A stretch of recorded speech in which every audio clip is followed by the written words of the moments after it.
Good evening प्यारे बच्चों, आप लोग कैसे हैं?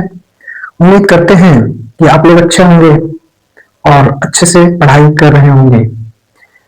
जैसा कि अब हम डीएलएड थर्ड सेमेस्टर के प्रश्नों को सॉल्व करा रहे हैं, तो हम इसके पहले के वीडियो में कुछ प्रश्नों को हल कराए थे और आज आइए उसके आगे के प्रश्नों को लेते हैं।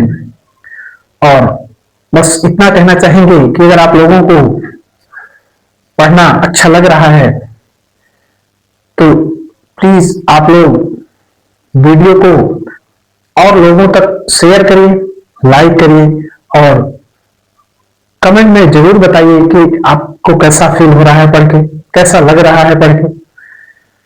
कंटेंट में कोई समस्या तो नहीं आ रही है, प्रश्नों को सॉल्व करने में कोई समस्या तो नहीं आ रही है, जो भी मैं पढ़ा रहा हूं वो आप तक अच्छे से समझ में आ रहा है कि नहीं, प्लीज कमेंट में जरूर बताइएगा और अपने मित्रों को, अपने साथियों को जरूर जोड़िए।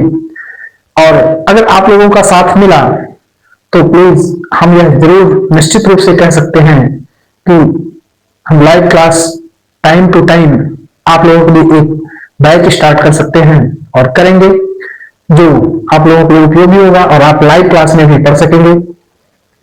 तो जैसा भी लगे या जो भी आपकी नीड हो उस हिसाब से आप कमेंट में बताइए। मेरी पूरी कोशिश रहेगी कि हम आपको आपके सारे डाउट्स क्लियर कर दें और मैथ का जितना भी कंटेंट है वो आप तक पहुंचा सकूं। ठीक, आइए आज लेते हैं आगे के प्रश्नों को।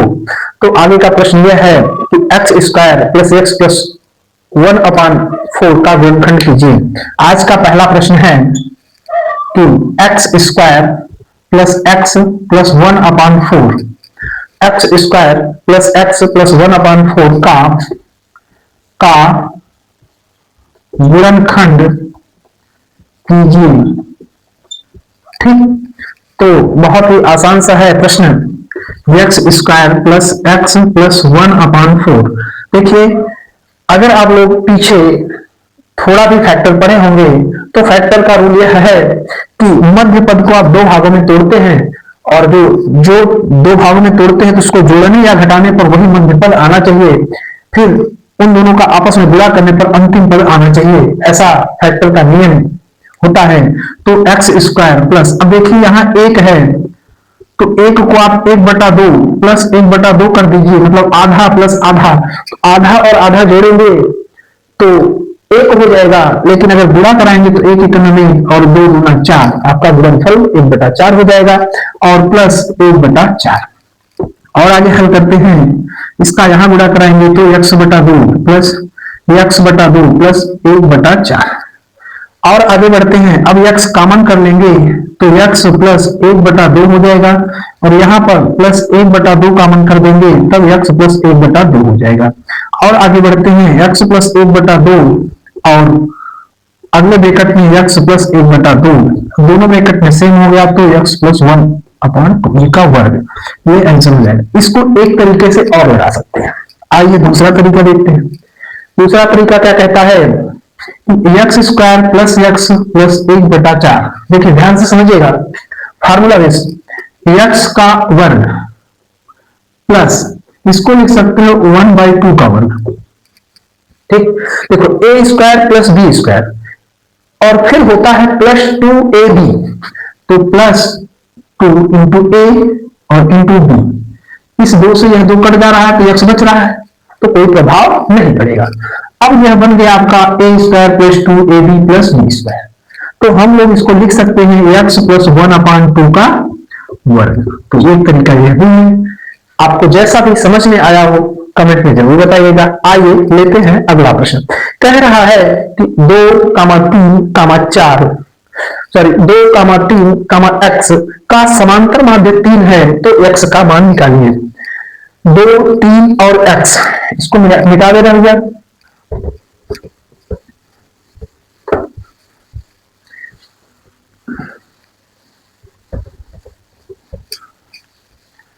देखें अगला प्रश्न है 2, 3 और x का समांतर माध्य 2, 3, x का समांतर माध्य 3 है तो x का मान होगा। आइए, बहुत ही आसान सा प्रश्न है। देखिए, जहां तक समांतर माध्य निकालने की बात है तो समांतर माध्य बराबर होता है पदों का योगफल बटे पदों की संख्या। देखिए, समांतर माध्य बराबर होता है पदों का योगफल बटे पदों की संख्या। अब इस फार्मूले से आप लोग बहुत ही आसानी से हल कर सकते हैं। देखिए, समांतर माध्य 3 दिया गया है तो आप यहां 3 रख दीजिए बराबर पदों का योगफल। पद क्या है? 2 है, 3 है और x है बटा पदों की संख्या। तो 1 2 3 पदों की संख्या कितनी है? 1 2 3, तो 3 पद है तो 3 हो गया। अब देखिए, इसका यहां गुणा हो जाएगा तो 3 3 का 9 इक्वल टू 3 2 5 और प्लस x। अब देखिए, 9 माइनस 5 इक्वल टू x और 9 में से 5 घटाओगे तो 4 बराबर x। उम्मीद करते हैं कि आपको यह प्रश्न जरूर समझ में आया होगा। आप इसको सॉल्व कर लीजिए, नोट कर लीजिए। हम लेते हैं अगला प्रश्न। मिटाया गया। चलिए,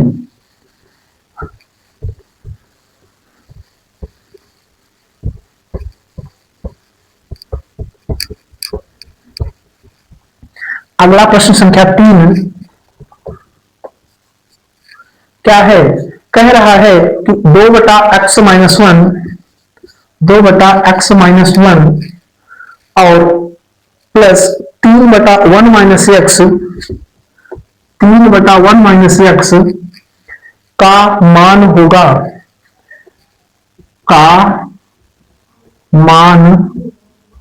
होगा। आइए देखते हैं। ये देखो, यहाँ x माइनस में, यहाँ 1 माइनस एक्स। अगर यही आप चेंज करके इस तरीके से बना देते तो हर बराबर हो जाएगा, और जब हर बराबर हो जाएगा तो हम बड़ी आसानी से जोड़ भी सकते हैं और घटा भी सकते हैं। देखिए, 2 बटा एक्स माइनस 1, यहां अगर माइनस कॉमन कर दे तो यहाँ माइनस हो जाएगा और यह 3 बटा एक्स माइनस 1 हो जाएगा। अब दोनों का हर क्या हो गया? बराबर हो गया। और हर बराबर हो गया तो हो जाएगा ये 2 माइनस 3 बटा एक्स माइनस 1। अब 2 में से 3 घटाओगे तो माइनस 1 बटा एक्स माइनस 1। इसको चाहो यहां आंसर छोड़ दो या फिर इस माइनस को अगर नीचे भेज रहे हो तो ये हो जाएगा 1/1 माइनस एक्स, और यही इसका आंसर हो जाएगा 1/1 माइनस एक्स। या फिर आप इसको भी आंसर कर सकते हैं, ये भी सही है, ये भी सही है। तो विकल्प के अनुसार जो सही मिले आप इसको लगा सकते हैं। आइए लेते हैं अगला प्रश्न। प्रश्न संख्या 4।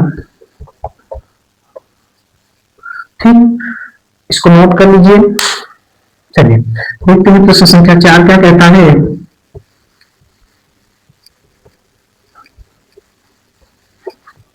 प्रश्न संख्या 4 कह रहा है कि 4 समानुपाती पदों में मध्य पद का गुणनखंड 36 है। यदि बाह्य पदों में एक पद 3 है तो दूसरा पद क्या होगा? कह रहा है 4 समानुपाती पदों में मध्य पदों का गुणनखंड 36 है। ध्यान से समझिएगा, 4 समानुपाती पद हैं।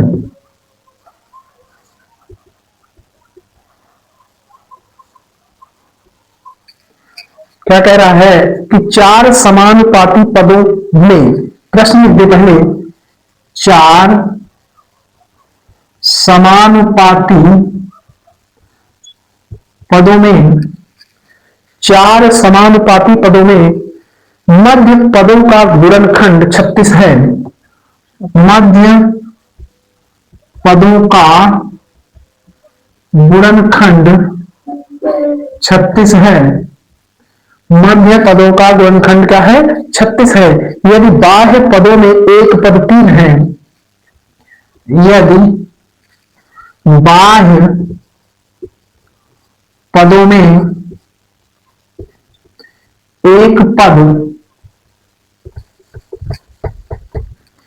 एक पद 3 है, बाह्य पदों में एक पद 3 है, तो दूसरा पद होगा, तो दूसरा पद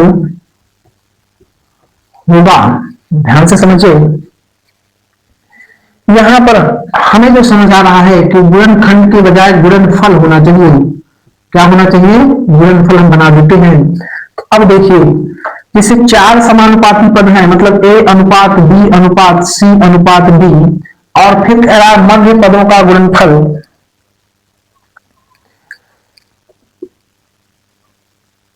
देखिए ए, पहले तो ऐसे समझिए कि मध्य पद मतलब बी और सी का गुणनफल 36 है। यदि बाह्य पदों में एक पद 3 है तो दूसरा पद ज्ञात कीजिए। तो देखिए ए बटा बी बराबर होगा सी बटा डी के, और फिर आप इसको हल करेंगे तो ए डी बराबर बी सी आएगा, और ए गुणा 3, चौथा पद 3 मान लेते हैं तो बराबर बी सी, ये 36 होगा। ए बराबर 36 बटा 3, और 3 इकानन 3 गुना 6, ए बराबर 12, अर्थात एक पद क्या आएगा? 12 आएगा। एक पद क्या आएगा? 12 आएगा। तो आप इसको सॉल्व कर लीजिए, ठीक, इसको आप सॉल्व कर लीजिए, यही 12 आंसर हो जाएगा। आइए देखते हैं, इसको नोट कर लीजिए। हम लेते हैं अगला प्रश्न।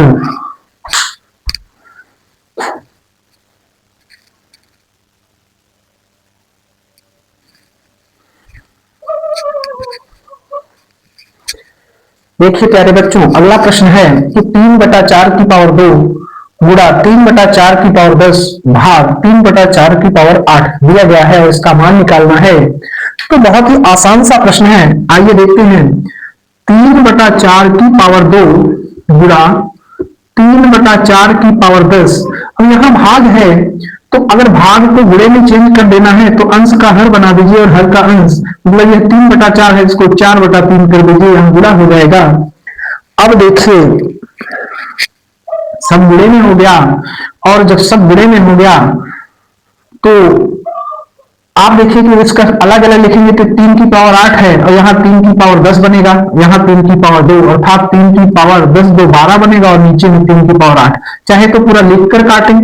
अब आप देखिए, आपसे दो तरीके से यहां से लगा सकते हैं, चाहे पावर्स के रूप में हल करके लगाएं, चाहे पूरा लिखकर काट दें। तो थोड़ा आप लोगों को समझने वाली बात है कि आप कैसा बेहतर समझ सकते हैं, हम इसलिए दोनों तरीके बता देते हैं। देखिए 3/4 इंटू 3/4, पावर 2 है इसलिए 2 बार लिखे, फिर 3/4 3/4 3/4, और फिर क्योंकि इसको हम आपको एकदम सबसे सरल तरीके से सॉल्व करके दिखाते हैं, इतना बड़ा लगाने की कोई जरूरत नहीं है। देखिए 3/4 यहाँ भी, 3/4 यहाँ भी, आधार दोनों का सेम है, पावर अलग है, गुणा करते समय घातें जुड़ जाती हैं। कहने का अर्थ यह है कि अगर 2 की पावर 3 है और गुणा 2 की पावर 4 है तो हम इसको लिखेंगे 2 की पावर 7। ऐसा लिखेंगे क्यों, पहले यह समझ लो।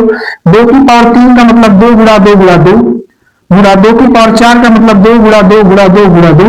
अब अगर टोटल करेंगे 1 2 3 4 5 6 7, अर्थात 2 की पावर 7। इतना तो समझ आ गया ना कि गुणा करते समय घातें जुड़ जाती हैं। इसी बेस पर आए, भाग देते समय घातें घट जाती हैं, आधार से होना चाहिए। तो यहां पर गुणा करा, अगर गुणा कराएंगे तो 3/4 की पावर 10 2 12 हो जाएगा, और भाग 3/4 की पावर 8। भाग देते समय घातें घट जाती हैं, तो 3/4 की पावर 12 माइनस 8, तो 3/4 की पावर 12 में से 8 घटाओगे तो 4 आएगा। अब इसको आप सरल करेंगे तो 3 गुणा 3 गुणा 3 गुणा 3, और 4 गुणा 4 गुणा 4 गुणा 4, तो 3 त्रिका 9 27 3 81, 4 चौका 16 चौका 64 चौका 256, यही 81/256 इसका आंसर हो जाएगा। ठीक, तो नोट कर लीजिए। हम लेते हैं अगला प्रश्न।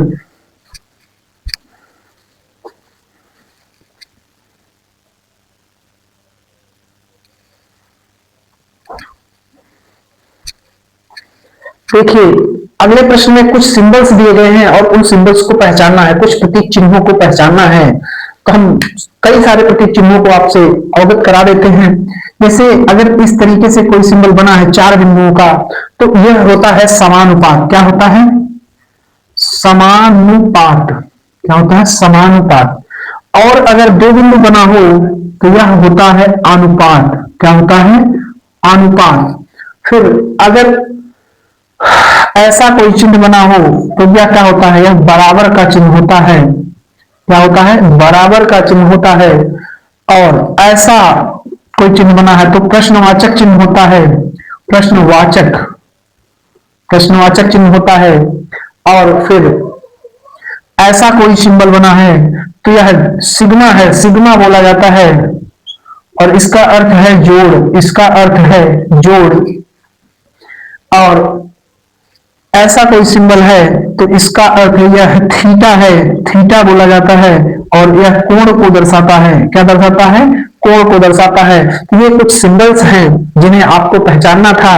प्रश्न संख्या 6 और प्रश्न संख्या 7 में ऐसे ऑब्जेक्शन मतलब ऑप्शंस में 4 दिए गए हैं। पूछ लिया है कि इसमें समानुपात कौन सा सिंबल है और अनुपात कौन सा चिन्ह है या फिर प्रश्नवाचक चिन्ह क्या है, तो आप बड़े आसानी से आप पहचान लेंगे। तो इसको नोट कर लीजिए। हम लेते हैं अगला प्रश्न।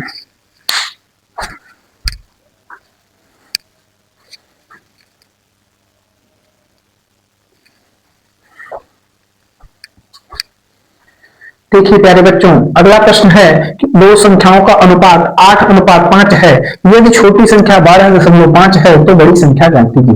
देखिए अनुपात दिया गया है, अनुपात दिया गया है 8:5, तो संख्या क्या हो जाएंगी? 8 के हो जाएगी और 5 के हो जाएगी।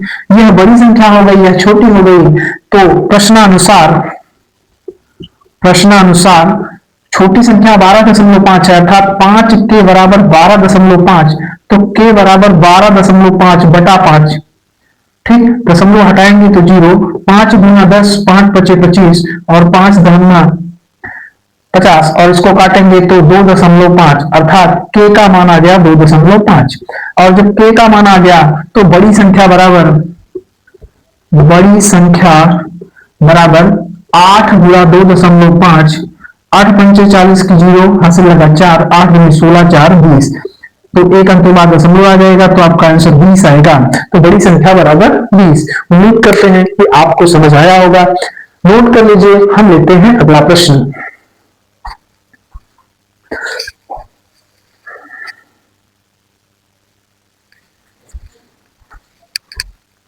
देखिए प्यारे बच्चों, अगला प्रश्न है और कह रहा है कि अनुलोम समानुपात में तीर की दिशा कैसी होती है?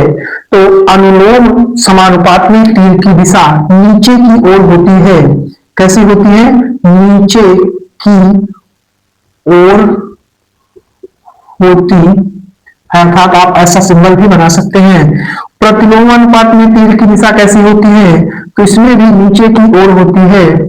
नीचे की ओर होती है। ठीक, तो ये दोनों प्रश्न थे, इसको आप नोट कर लीजिए। अगला प्रश्न है 80 पैसे और 4 रुपए का अनुपात है। 80 पैसे और 4 रुपए का अनुपात है। देखिए 80 पैसे और 4 रुपए का अनुपात क्या बनेगा? देखिए 80 पैसा है तो 80 और बटा 4 रुपया है तो 4 गुणा 100 करेंगे। हल करिए 80/400, एक 0 से 0 काट दीजिए, 8 का नाम 8 पंचे 40, अर्थात आप इसको लिख सकते हैं 1:5। यही आंसर हो जाएगा 1:5, यही इसका आंसर हो जाएगा। आइए लेते हैं अगला प्रश्न।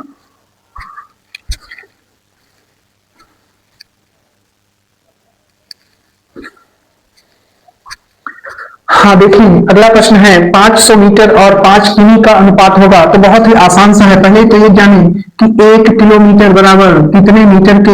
1 किमी बराबर 1000 मीटर के। तो 5 किमी बराबर 5000 मीटर।